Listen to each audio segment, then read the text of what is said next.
Hampir 4 tahun bagi Dyah Menur bukan waktu yang pendek untuk sebuah luka di hati. Namun bukan waktu yang lama juga untuk sebuah kenangan, juga bukan waktu yang sudah cukup untuk mengambil sebuah keputusan. Pada suatu hari 2 tahun yang lalu, Prada Basu telah mengutarakan isi hatinya, mengajak melupakan masa silam dan juga menawarkan untuk saling berbagi dalam merendah waktu. Yang bisa dilakukan Dyah Menur ketika itu adalah meminta waktu karena ia masih belum siap.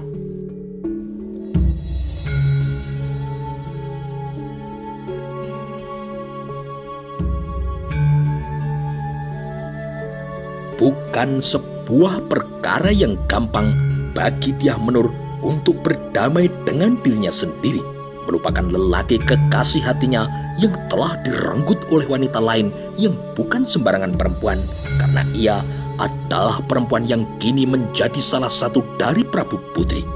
Setelah menyampaikan hasrat-hasratnya itu, Prada Basu tidak pernah lagi membicarakannya. Bagai orang yang lupa, Prada Basu tidak pernah lagi untuk mempersoalkan.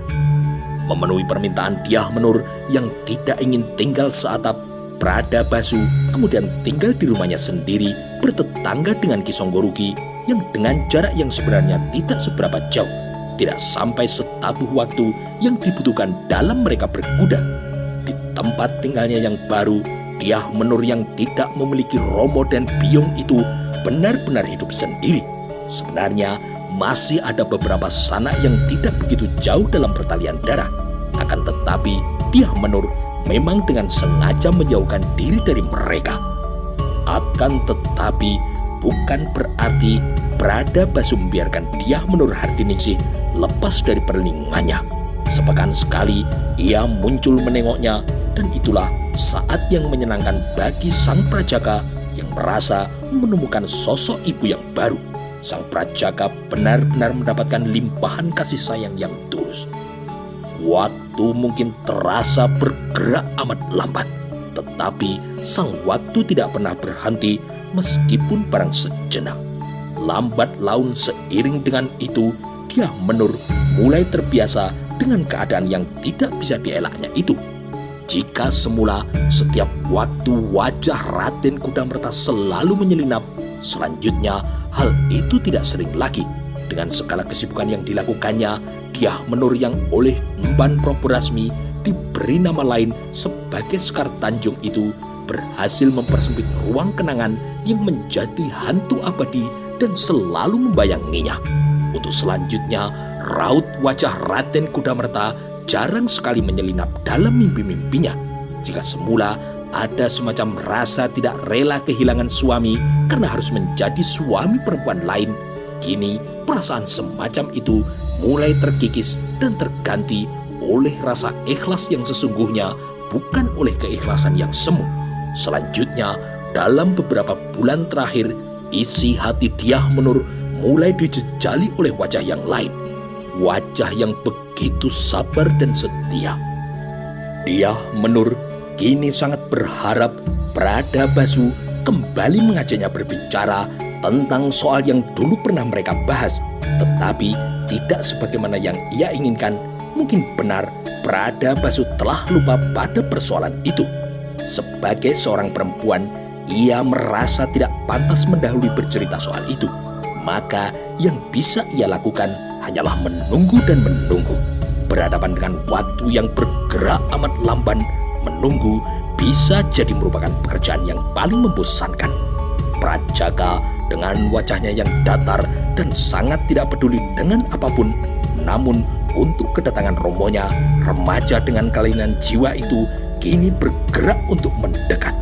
Kalau ada senyum, senyum itu hanya sekilas.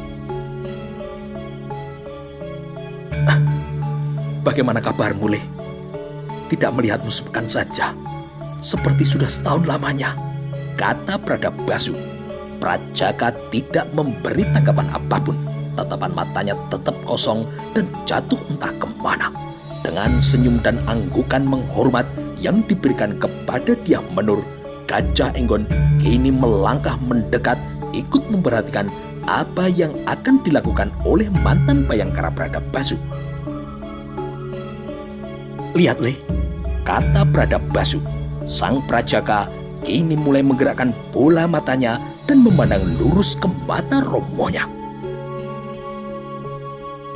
Dengan senyum yang seperti menyembunyikan sesuatu, Pradabasu kemudian mengeluarkan semua anak panah dari endong di punggungnya dan menjatuhkan anak panah itu hingga berserakan di tanah. Hanya tersisa sekepal yang tidak ikut untuk disebarnya. Gajah Enggon dan Dyah Menur kini mengerutkan kening karena tidak memahami apa maksud dari perbuatannya. 41, kata sang Prajaka setelah ia melirik sekilas. Pradabasu kini memeluk anaknya dengan erat dan selanjutnya ia mengembangkan raut senyum yang penuh kebanggaan yang ditujukan itu kepada Gajah Enggon. Meskipun Kakang seorang prajurit yang berpangkat senopati, Kakang tidak akan mampu untuk mengalahkan kecerdasan anak ini. Mari kita hitung bersama-sama. Dengan pandangan mata yang tidak habis mengerti, Senopati Gajah Enggon memperhatikan apa yang dilakukan Pradabasu yang menghitung jumlah anak panah yang semula ia jatuhkan. Demikian pula dengan Dyah Menur, ia juga memperhatikan dengan sangat cermat. 41, benar kan? Agak terlambat bagi Senopati Gajah Enggon untuk terbelalak. Demikian juga amat terlambat bagi Dyah Menur untuk menyadari Senopati Gajah Enggon kemudian bergegas menempatkan diri di depan sang Prajaka, berharap ia akan berbalas pandang. Namun sang Prajaka tidak melayani keinginan itu. Pandangan matanya kosong tanpa isi, seolah titik jatuhnya di tempat para jin dan demit bersembunyi di alam lain. Menurut Kakang, anak ini tolol atau cerdas? Terbuka lebar kini mulut Gajah Enggon. Matanya masih terlihat melotot. Mau diulang? Tanya Pradabasu. Tantangan itu kemudian langsung diterima oleh Senopati Gajah Enggon yang dengan bergegas mengeluarkan anak panah dari endongnya. Anak panah itu disebar di tanah, tetapi tidak semua. Sang Prajaka hanya membutuhkan waktu yang tidak lebih dari sekejapan dalam ia melirik. 23, kata sang Prajaka tanpa keraguan. Sang Prajaka kembali sebagaimana tabiatnya, menebar tatapan matanya yang kosong dengan titik pandang yang kabur karena menembus wilayah Lamunan. Tidak jauh ke pepohonan atau ke benda apapun, sang Prajaka kembali ke dunianya yang berada di luar dunia manusia. Di dunia itu, semua gerak lelembut terlihat olehnya, tidak terlihat oleh orang lain. Senopati Gajah Enggon dengan gugup kini memungut dan juga menghitung anak panah yang ia tebar. Ia menemukan kenyataan yang membuat jantungnya kini serasa berhenti berdenyut. Dengan mata yang terbelalak, Gajah Enggon memperhatikan raut muka sang Prajaka dengan Pradabasu yang tidak henti-hentinya menahan senyum. Gajah Enggon bahkan memerlukan waktu untuk menghitungnya ulang. Sekarang aku ulangi pertanyaanku, Kakang. Apakah menurutmu anakku ini bocah tolol atau pintar? Gajah Enggon tidak mampu mencerna pertanyaan itu. Ia masih terlalu sibuk dengan rasa kagetnya. Pradabasu menyentuh pundaknya dan Gajah Enggon berbalik. Raut mukanya kini belepotan oleh rasa takjub. Bagaimana anakmu melakukan itu, Adi? Tanya Gajah Enggon. Pradabasu mengangkat pundak. Senyumnya kini terasa aneh. Aku tidak tahu, Kakang. Gajah Enggon tidak mampu meredakan rasa herannya. Yang ia puasi hal itu dengan mengulang menebar anak panah itu ke lantai. Kali ini lebih banyak. Sang Prajaka menoleh hanya sekilas. Namun kali ini mulutnya tetap terkunci. Pandangan matanya jatuh ke pagar yang penuh dengan daun peluntas di halaman. Berapa Prajaka? Tanya Gajah Enggon. Sang Prajaka tidak menjawab. Remaja berkelainan jiwa itu lebih memilih untuk menjadi patung yang beku. Namun Pradabasu segera menyentuh pundak bocah itu. Berapa, Le? Tanya Pradabasu kepada anaknya. 57, jawab sang prajaga. Gajah Enggon akhirnya merasa yakin bocah berkelainan jiwa itu ternyata memiliki kemampuan langka. Hening yang melintas sekilas seperti setan yang lewat telah menyita waktu dan perhatian. Namun Gajah Enggon segera menyisihkan rasa takjubnya kepada bocah dengan kelainan jiwa itu karena ia harus memberikan perhatian kepada pemilik rumah.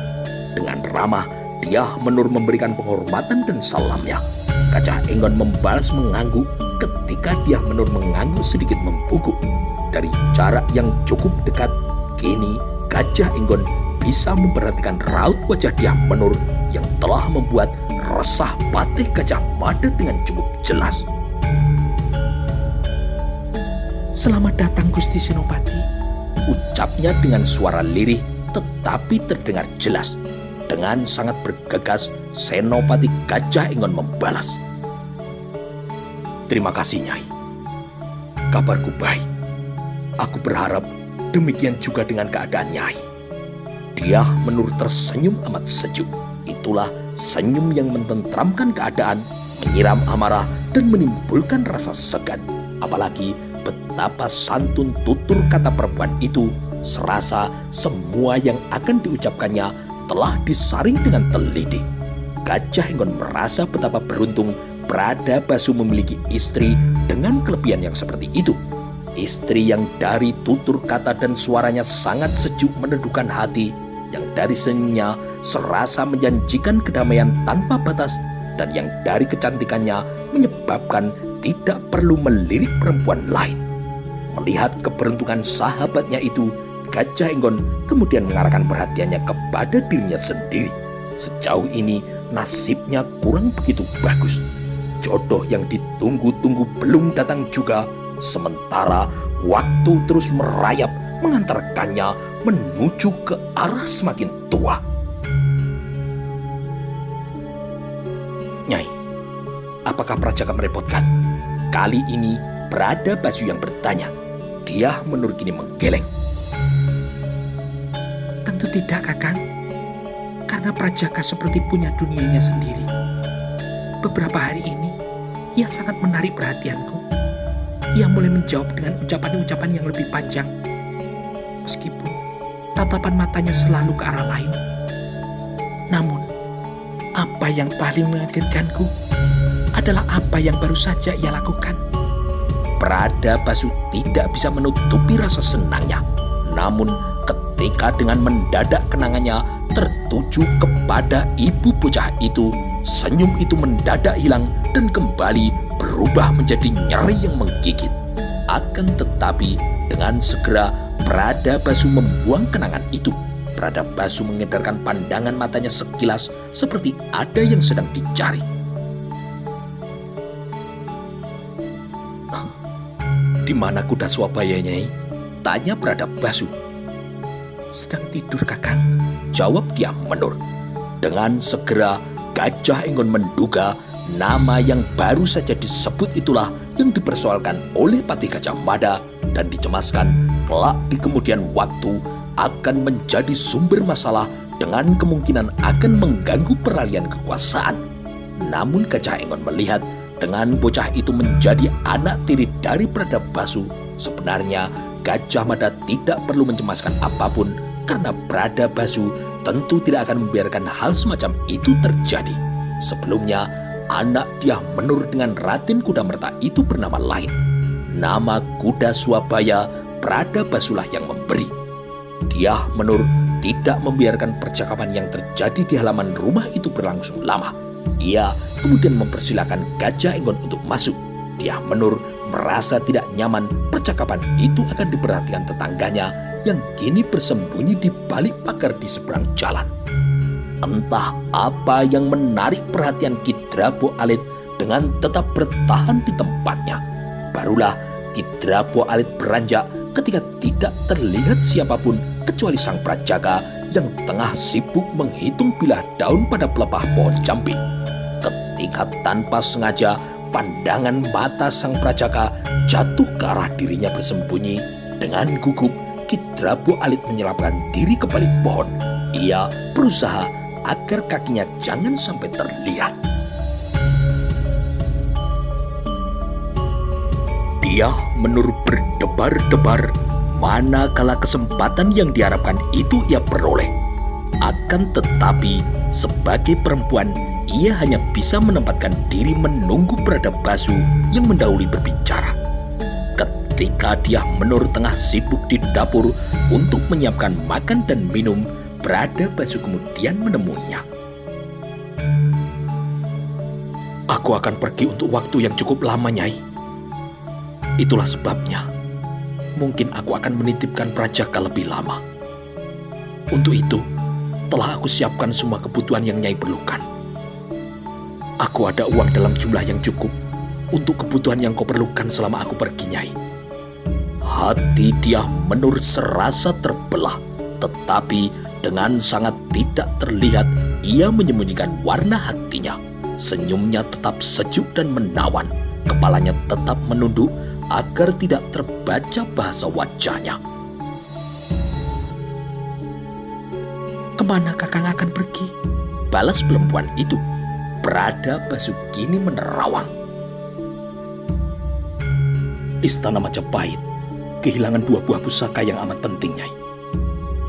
Aku harus menemani Senopati Gajah Enggon untuk mencarinya. Aku tidak tahu berapa lama waktu yang aku butuhkan. Mungkin sebulan, atau mungkin lebih."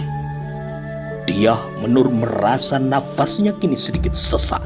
Kini setelah waktu bergerak cukup lama, ia punya alasan untuk selalu memikirkan laki-laki itu.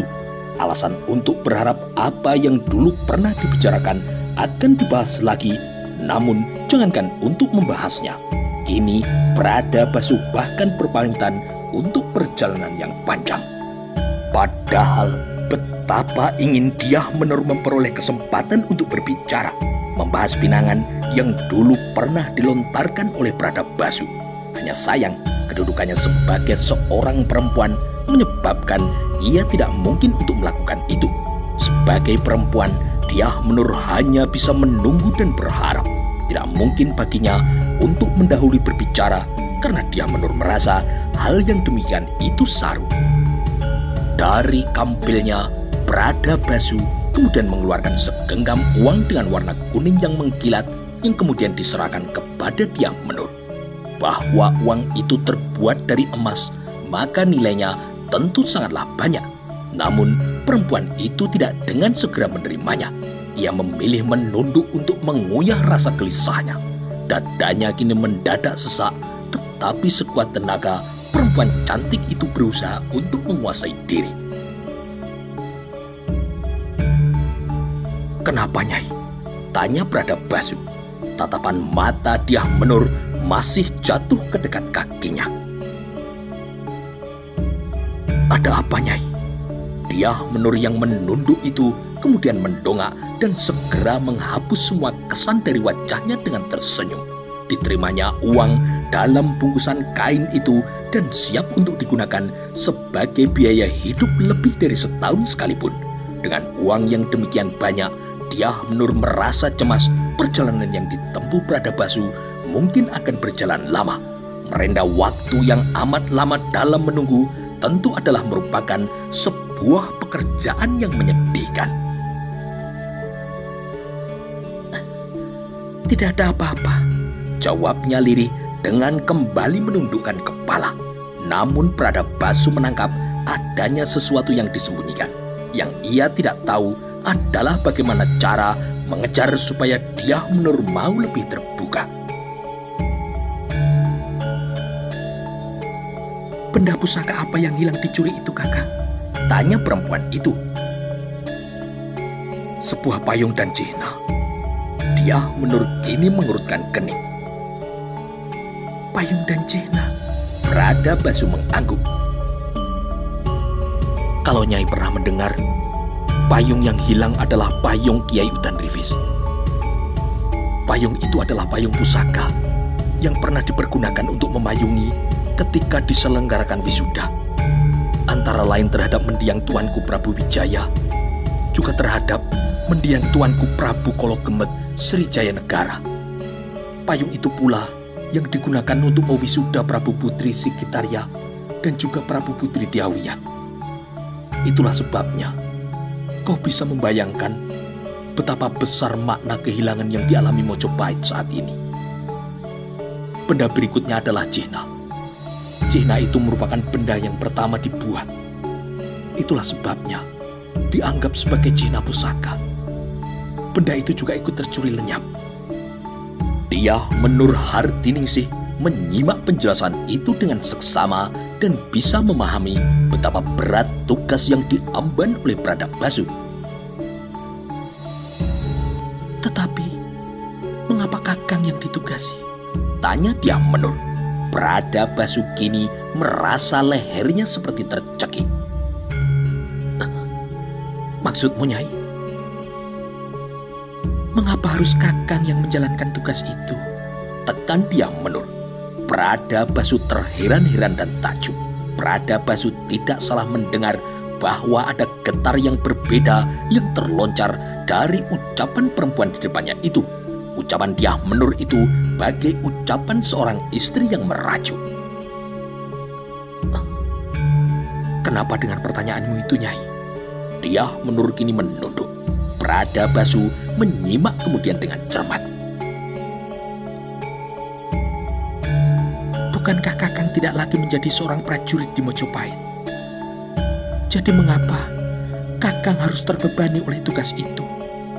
Bradabasa akhirnya merasa kini lehernya semakin kaku dan mengalami kesulitan untuk bernafas.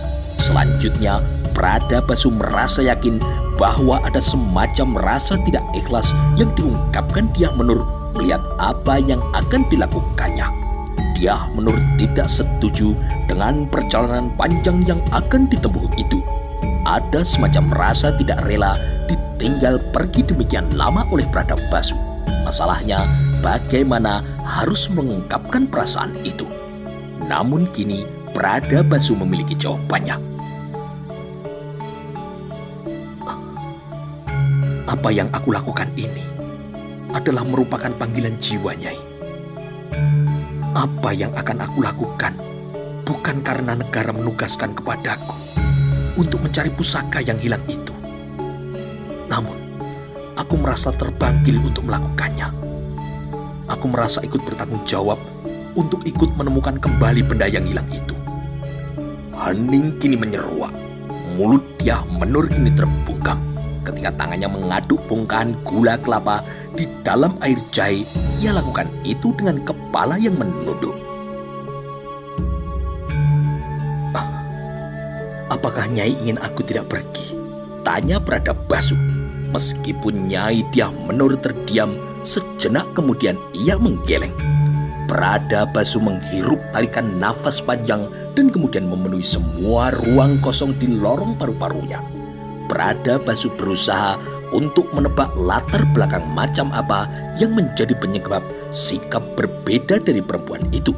Akan tetapi, apapun latar belakang itu, Bradabasa merasa perjalanan yang akan ditempuhnya untuk melacak jejak dua benda pusaka negara yang hilang itu tidak boleh dibatalkan.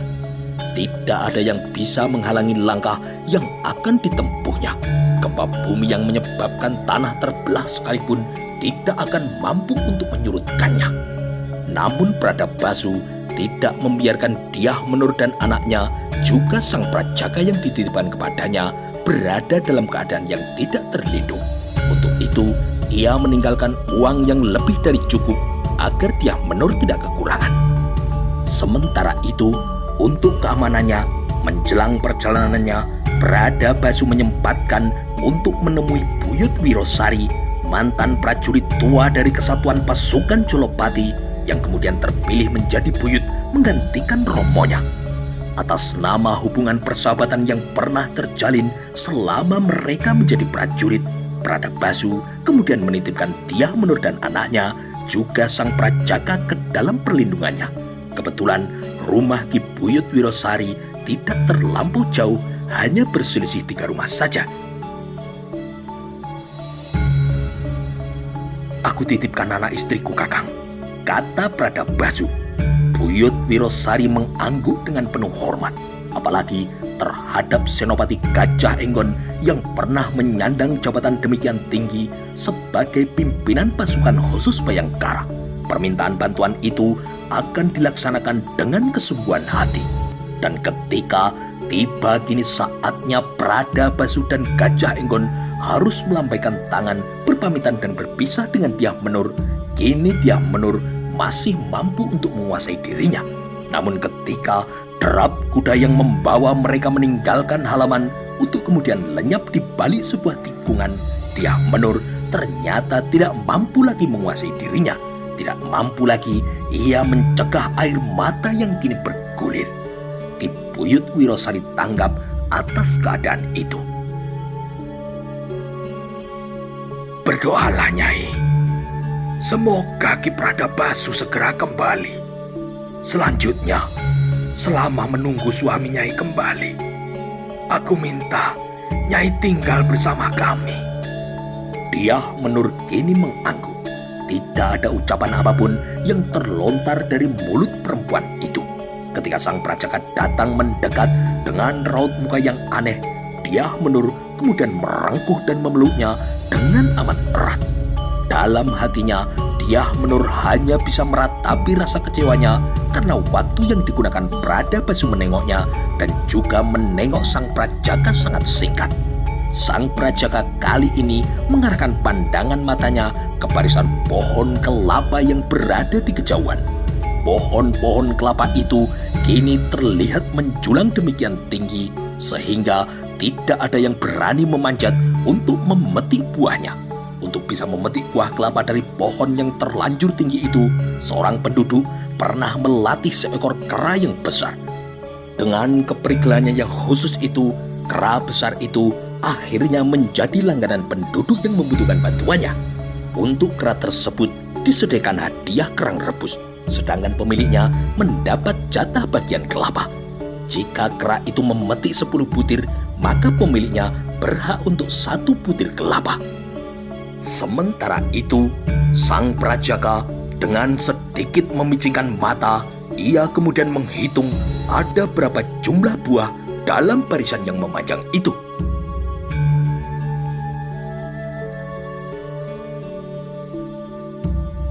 Senja kini membayang di kaki langit ketika Pradabasu dan Gajah Enggon belum lama meninggalkan rumah Dyah Menur dan akan menapaki jarak yang cukup jauh menuju ke ujung Galuh. Di sepanjang perjalanan yang ditempuh, 2 orang pilih tanding dengan kemampuan keprajuritan yang mumpuni itu melihat betapa gersang apapun yang mereka kini pandang. Kemarau kali ini memang sungguh sangat keterlaluan. Tanah-tanah sawah kini merekah. Tanah itu kini menjadi bongkahan-bongkahan yang menyedihkan. Tidak ada tanaman yang bisa tumbuh dengan keadaan tanah yang seperti itu. Sungguh tidak ada yang bisa dilakukan oleh para petani kini. Kalau sampai bulan depan tidak juga turun hujan, sulit untuk membayangkan apa yang akan terjadi. Karena persediaan bahan makanan yang dihimpun oleh istana semakin tipis, kata Gajah Enggon sambil berbisik. Pradabasu yang berada di belakangnya kini mulai mendekat. "Rakyat akan makan tanah, Kakang." "Ya, kalau rakyat makan tanah, kita tidak perlu khawatir. Ada cukup banyak persediaan tanah yang tidak akan habis untuk dimakan." Meskipun berkelakar, kelakar itu tidak menyebabkan Pradabasu dan Gajah Enggon tertawa. Tetapi masalahnya, bagaimana cara mengajari rakyat untuk makan tanah agar mereka tidak kelaparan? Lanjut Gajah Enggon. Pradabasu kini menyalip dan selanjutnya berada di depan. "Kau harus memberi contoh, Kakang. Kurasa kalau kau yang memberi contoh, rakyat pasti akan meniru. Bukankah kau Senopati Gajah Enggon yang terkenal itu?" Kali ini Gajah Enggon benar-benar tertawa. Perjalanan menuju ke ujung Galuh itu masih jauh. Sementara itu, matahari telah doyong ke arah barat. Serombongan burung kuntul terbang kini berarak entah dengan tujuan kemana. Keberadaan burung kuntul itu sungguh menarik di musim kemarau yang panjang ini karena menjadi pertanda di suatu tempat entah di mana, yang pasti di tempat itu masih ada air. Kuda Pradabasu kini terlonjak dan sontak meringkik ketika dengan agak mengejutkan Pradabasu menarik tali kekang kendali kudanya. Gajah Enggon yang berkuda di depan dengan segera melakukan hal yang sama. Dengan tangkas, Gajah Enggon segera memutar balik kudanya dan mengarahkan pandangan matanya ke tempat yang sama. Nun di sana ada asap yang mengepul. Ada kebakaran, kakak, desis Pradabasu.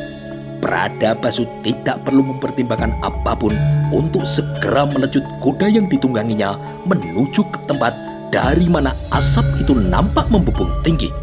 Gajah Enggon membalap tidak kalah cepat. Pradabasu dan Gajah Enggon yang telah sampai di tempat yang dituju itu segera menarik kesimpulan kebakaran itu bukan jenis kebakaran yang tidak disengaja, karena ada beberapa sosok tubuh yang tergeletak dengan penyebab yang tidak ada hubungannya dengan api. Seorang perempuan dengan luka berdarah di punggungnya kini terkulai memeluk tubuh seorang laki-laki yang menjadi mayat. Pradabasu yang datang mendekatinya mendapatkan kenyataan perempuan itu juga telah tidak bernyawa. Luka yang cukup parah itu telah menguras darahnya. Perempuan itu tidak mau kehilangan suaminya, itulah sebabnya ia kemudian ikut mati lampu menemani suaminya. Gajah Enggon tidak melihat siapapun di sekitar rumah itu. Hanya ada 4 buah rumah yang terbakar semuanya. Setidaknya kebakaran itu telah terjadi cukup lama karena hanya menyisakan arang. Beberapa tubuh yang tergeletak mungkin adalah pemilik rumah itu, atau sebagian yang lain mungkin melarikan diri untuk menyelamatkan diri. Gajah Enggon yang berlari mengitari rumah-rumah yang terbakar itu kini meyakini dugaannya. Apa orang-orang tadi pelakunya? Tanya Gajah Enggon. Pradabasu segera teringat pada serombongan orang yang sebelumnya berpapasan dengannya. Pradabasu kini mengerutkan kening. Apa artinya ini, kakang? Gajah Enggon mengangkat bahu karena sama sekali tidak tahu jawabannya. Harus ada yang bisa menjelaskan apa yang terjadi di tempat ini. Pradabasu kini berkata. Gajah Enggon dan Pradabasu segera melakukan pemeriksaan. Semua mayat laki-laki dan perempuan, dan diantaranya bahkan ada yang masih bocah, diperiksanya dengan cermat. Yang paling menarik perhatiannya adalah seekor kuda yang tergeletak yang juga ikut menjadi mayat. Gajah Enggon melihat salah satu rumah dilengkapi dengan kandang kuda. Yang menjadi perhatian Gajah Enggon dan Pradabasu, kuda itu mati oleh anak panah yang menembus perutnya. Dengan segera disimpulkan, kuda yang mati itu bukan hanya oleh api, tetapi juga oleh anak panah. Keadaan itu dengan segera menumbuhkan pertanyaan. Gajah Enggon kini mencabut anak panah itu dan memperhatikan. Ini adalah jenis anak panah untuk berburu. Kalau begitu, kuda ini mungkin milik pelaku pembantaian itu. Sementara anak panah dilepas oleh penduduk dari rumah-rumah ini. Sebagai gantinya, pembantai pemilik kuda itu kemudian merampas kuda milik penduduk pedukuhan ini. Kembali, Pradabasu memeriksa semua mayat, tetapi tidak ada tanda-tanda yang mengarah ke dugaan anak panah yang menembus tubuh kuda itu berasal dari salah satu orang yang terbunuh menjadi mayat itu. Mayat-mayat yang terbantai itu sama sekali tidak memberikan tanda-tanda adanya perlawanan. Pradabasu menoleh ketika dari arah salah satu rumah yang terbakar terdengar ringkikan kuda. Pradabasu yang mendekat kini mendapati kuda itu tidak bisa menjauh karena lehernya telah terikat tali. Beruntunglah kuda hitam itu karena api tidak sampai menyentuhnya. Andai kata kuda itu bisa bercerita, tentulah Pradabasu akan bertanya.